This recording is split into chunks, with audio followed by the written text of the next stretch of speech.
Assalamualaikum warahmatullahi wabarakatuh dan selamat pagi.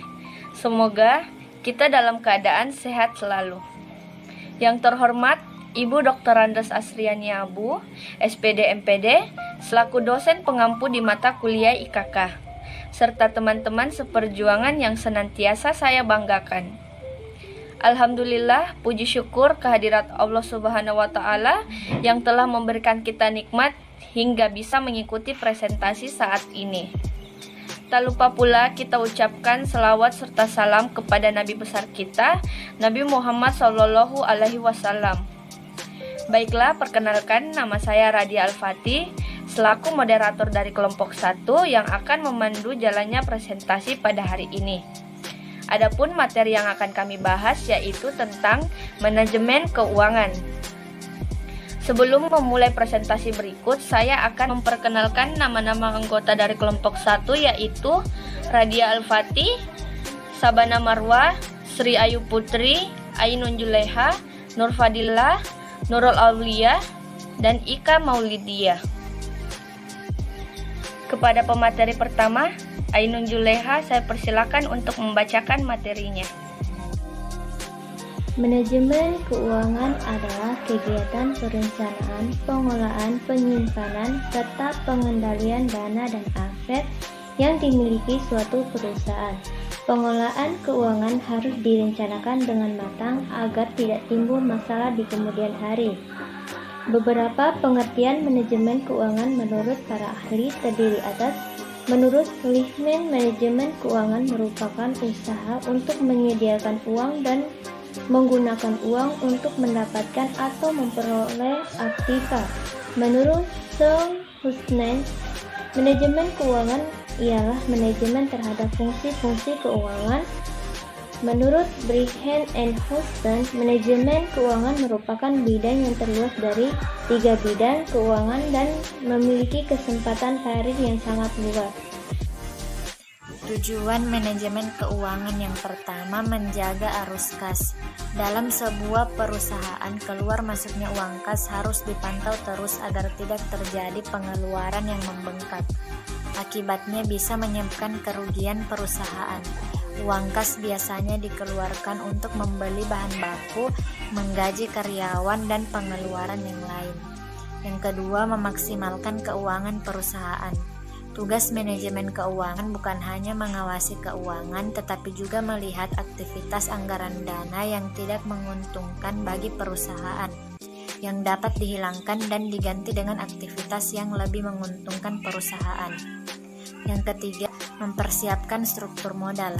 Manajer keuangan dalam merencanakan struktur modal harus bisa menyeimbangkan anggaran yang dimiliki dengan dana yang dipinjam perusahaan. Yang keempat, memaksimalkan keuntungan.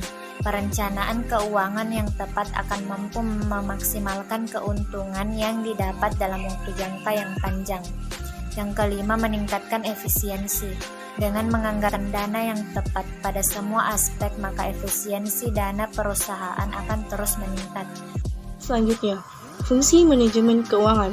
Yang pertama, perencanaan keuangan. Manajemen keuangan berfungsi untuk membuat rencana pemasukan dan pengeluaran, serta kegiatan-kegiatan lainnya untuk periode tertentu. Yang kedua, penganggaran keuangan. Manajemen keuangan berfungsi menjadi tidak lebih lanjut dari perencanaan keuangan, dengan membuat detail pengeluaran dan pemasukan. Yang ketiga, pengelolaan keuangan. Dengan adanya manajemen keuangan, maka perusahaan dapat menggunakan dana untuk memaksimalkan dana yang ada dengan berbagai cara. Yang keempat, pencarian keuangan.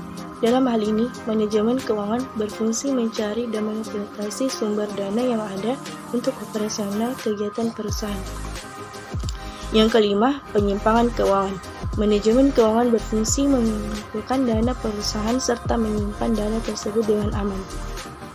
Dan yang terakhir, pengendalian keuangan.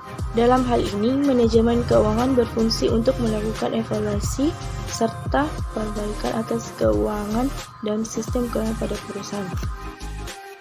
Melanjutkan ke materi berikutnya, yaitu prinsip manajemen keuangan.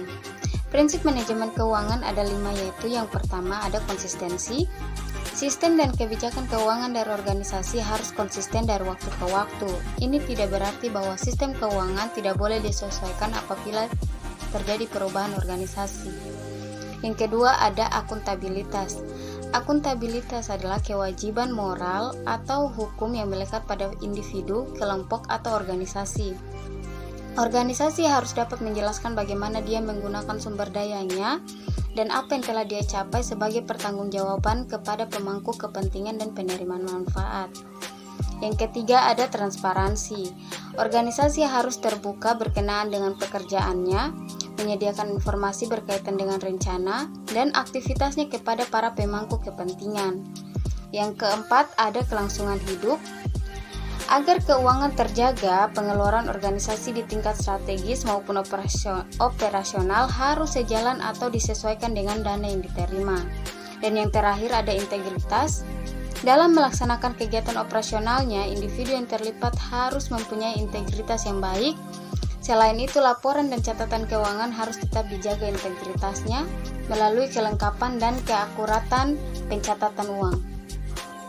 Berikutnya kita masuk pada topik pembahasan materi pada poin kelima, tips mengelola manajemen keuangan. Berikut ini ada beberapa tips pengelolaan keuangan yang tepat guna. Yang pertama, pisahkan antara rekening pribadi dan keuangan perusahaan. Banyak pelaku bisnis yang masih mencampurkan uang pribadi dan uang perusahaan. Uang pribadi dan uang perusahaan harus dipisah. Hal tersebut berguna untuk mengukur keadaan keuangan perusahaan dan menghindari penyalahgunaan keuangan perusahaan. Yang kedua, alokasikan pengeluaran untuk menggaji diri sendiri. Meskipun perusahaan tersebut milik Anda sendiri, di setiap bulan Anda harus mengalokasikan untuk menggaji diri Anda sendiri yang pasti sesuai dengan kebutuhan. Jika Anda meminjam uang di perusahaan sendiri, juga harus dicatat sebagai utang dan harus dikembalikan.